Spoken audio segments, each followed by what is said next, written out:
They say what gets measured gets done. And so in our world, the reviews have come into play. Now today I want to explore whether reviews tend to be intimidatory or engaging. I remember once when my boss missed 2 reviews in a month, consecutively. I got a little anxious because I saw some of my peers were getting reviewed at the same time. So sheepishly I called his EA and asked her if everything was okay. She said everything is fine. I sort of could feel that she was smiling when she said that to me. And possibly after a month or so, finally when I got to the review, I couldn't hold myself. I asked him, why did you miss my reviews where I know that you were reviewing others? He said, I looked at the traffic lights and I wanted to attend to only those spaces where it was red. Your numbers looked okay, so I didn't review. So that day I got a very elitist feeling about my own performance and where I belonged in his hierarchy. But when we look at reviews, there is a whole lot of paradoxes in it. For example, sometimes we end up telling ourselves, oh, have you reviewed him or her? Depending on how they're performing. Look at the aspects of reviewing. Why do we review? We review one to monitor progress, or let's say to show the mirror. We review possibly to align to the goals or to show the direction. Maybe we review to provide feedback or support sometimes. Or do we review to apply pressure?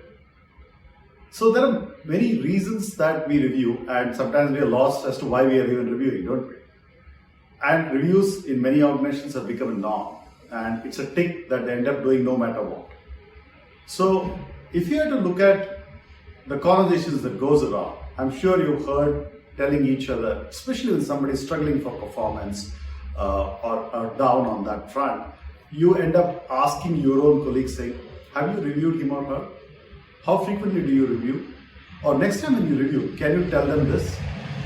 So essentially, reviews are used to sort of become a platform to not to engage, but to provide what you call as a critical feedback, or most likely a pressure building atmosphere. So I remember once in an exit interview, I was sitting with one of my colleagues.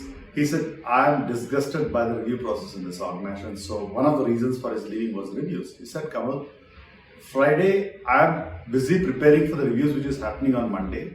And Monday I am going through the fire and pressure of attending the reviews. काम करने को time किधर है? Reviews में ही time चला जाता है. Fair point, right? And many of you must have been feeling the same, that how much time is spent on reviews and very little time spent on work. So I want to ask you this today. How are reviews conducted in your own organization, or how you do it for yourself and your team? Is it a place to build pressure, or is it a space to hold the mirror and provide support? Let me know what you think.